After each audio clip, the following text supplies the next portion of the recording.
All right. So let's do a shells setup, a shell style setup. But let's do it rotated around the x-axis instead. Um, and that's where we're given a y equals type function. Um, right? So we're playing a little bit with kind of what we're given versus the setup we're going to need.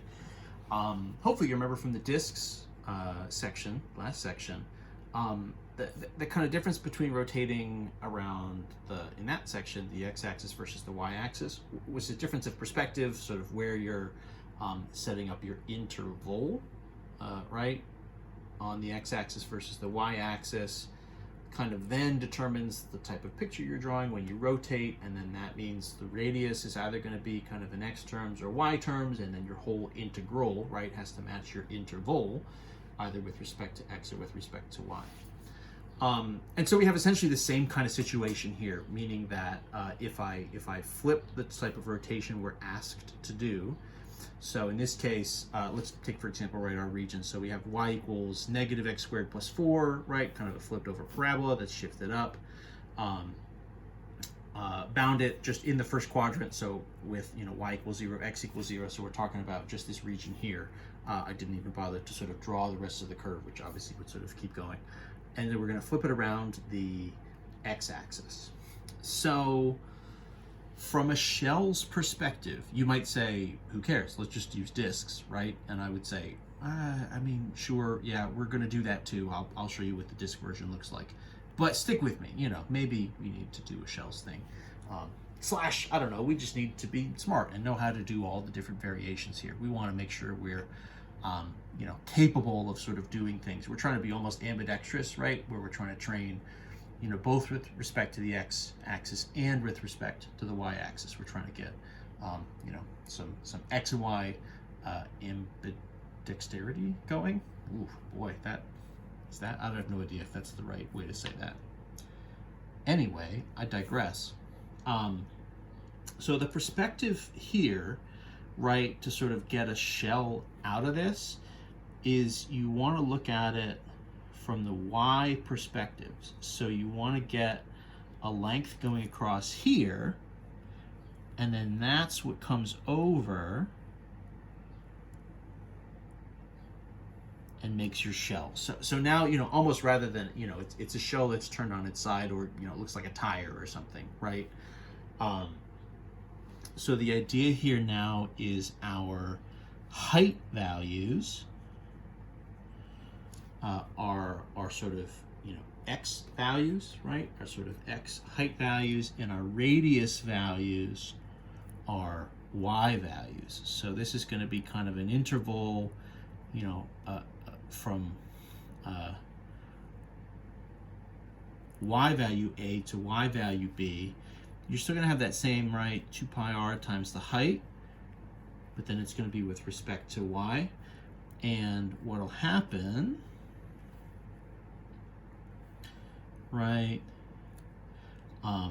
generically for us is, so we would say, the radius value here is going to be y, and the height value would be like an x equals f of y type functions. So I want this curve, right, what was y equals negative x squared plus 4. I need that curve, but I need it kind of rewritten and sort of resolved.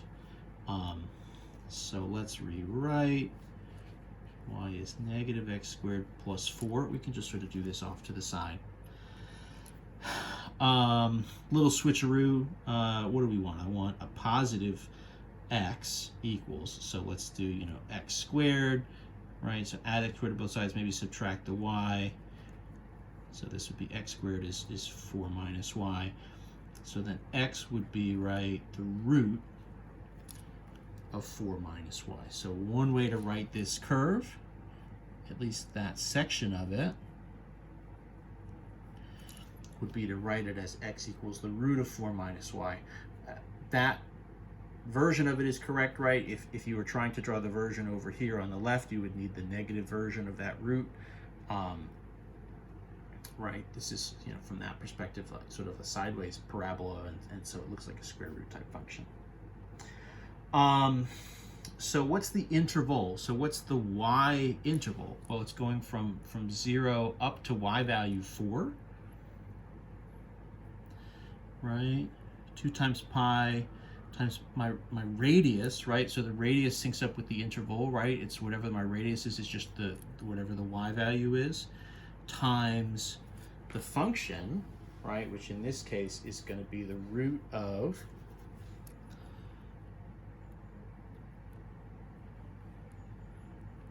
4 minus y.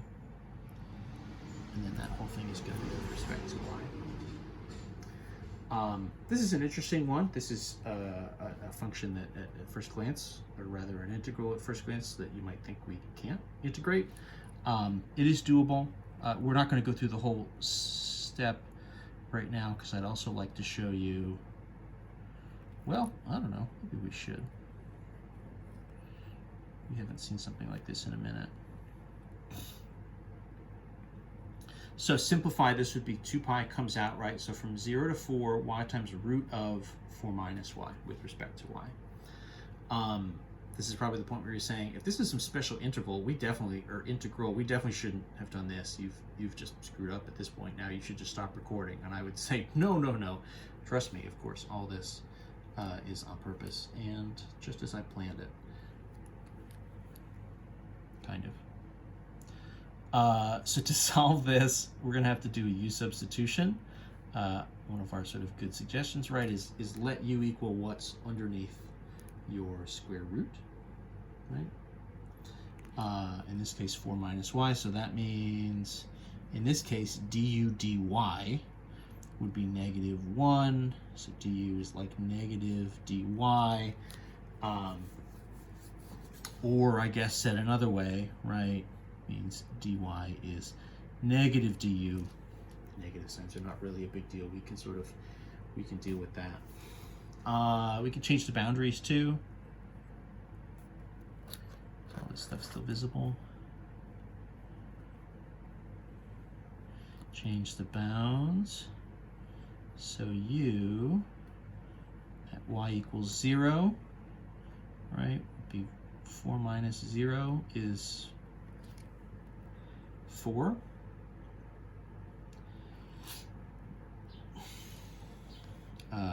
U at y equals 4. 4 minus 4 is 0. So we're literally flipping the boundaries. This is going to look really confusing, but hopefully you guys are still going to be able to piece together where all this stuff is coming from. I'm sure you're screaming at your screen saying, there are so many things that are about to go wrong. Don't even try it. Don't even try it. My friends, we can't live in fear. Fear is the mind killer. That's what one of my favorite space books would tell me. So we can't make decisions based on fear. We gotta just face our fear, put it aside, and move ahead. So the new integral boundaries, right? So 0 gets flipped to 4, 4 gets flipped to 0. So this is going to go 0 to 4. So y is here. This is u, right, times root of u. And then times a negative du. All I'm going to do, so a couple things, right? If I bring the negative out in front, so that's negative 2 pi y times u to the 1/2 du, right? So this is where you're going to tell me, why are we still doing this? This is obviously nonsense. You have y's and u's mixed together. They're not going to cancel. You should just give up. I would say dramatically never. What do we do? What do we do if it doesn't cancel out and it seems like it should? Doesn't seem like it's crazy, right? Doesn't seem like it's wild. So what we can do is we can take, this is I think what I refer to as a double substitution. So take the u equals and just solve it directly for y. In this case, right, if we sort of rearrange this and solve for the y would be something like 4 minus u, I guess, essentially, right? Oops. minus u. That looks a little bit like a y, so that's not helpful. So y is going to equal 4 minus u. So here, that's going to be 4 minus u. So the way this works, right, when we do that double substitution, 2 pi, the boundaries have flipped because they're with respect to y now. Again, I promise. This was on purpose and it was fine. So you end up with something that looks kind of like this. And of course you can distribute negative 2 pi. All right, we can distribute if we kind of, we've sort of shifted a little bit like where this square root lives on sort of which terms. U to the 1 times u to the 1/2, that would be 3/2, right? Du. So this is a pretty big mess. But in theory, right, what we can do is you can go through and you could say, okay, negative 2 pi, this would be, right, 4 u to the 3/2, right, over 2/3 minus u to the 5/2, whoops, over 3/2, it would be times 2/3, over 5/2, running from 4 to 0. Right, negative 2 pi. What's this going to be? 8/3 u to the 3/2 minus, right, 2/5 u to the 5/2 from 4 to 0. In any event, obviously that gets messy, but it gets there, right? You can do this. We'll put an etc here finally. I wanted to kind of go through the substitution. We just don't see those tons and tons. So I wanted to kind of redo it. This was sort of a double substitution back from section 5.5. That was sort of finding that integral. Whoops, double substitution from 5.5. Watch out. In general, right, you won't necessarily have something that's quite as much work as that to sort of do these setups, but it does happen that way in this one. What I want to compare this to, and then this is the kind of thing that's going to make you go, why didn't we do this from the start? Let me compare this to the version. So let's do the example for x-axis rotation via disks. So same region, right? It was like this, blah, blah, blah, to 2. It was y equals negative x squared plus 4, right? So the volume with disks should be a to b pi r squared dx. So if this is an x-axis rotation, I should be able to set everything up just with respect to x, and I should be able to sort of set up an integral here, maybe a little bit faster. So my volume in this case from the x perspective is just going to go from 0 to 2. Pi times the radius now, right, if I sort of sub in one of these and I get a disk, my radius just equals negative x squared plus 4, right? So negative x squared plus 4, quantity squared with the dx.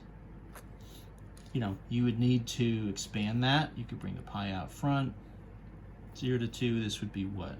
Negative x squared, this would be sort of x to the 4 minus 8, x to the 2, plus 16 or something, right? You would expand it and then you could sort of go from there. So the contrast there, right, is this sort of disk setup with an x-axis rotation, versus our shells setup. You just get two very different things, two very different concepts. In theory, they both work. I know the shells one really got out of hand there for a minute when it actually came time to evaluate it. But in theory, they're both fine. It's a little bit of a sort of pick whichever one you prefer, and it will depend a little bit function to function. We'll do a few more comparisons maybe in the next video.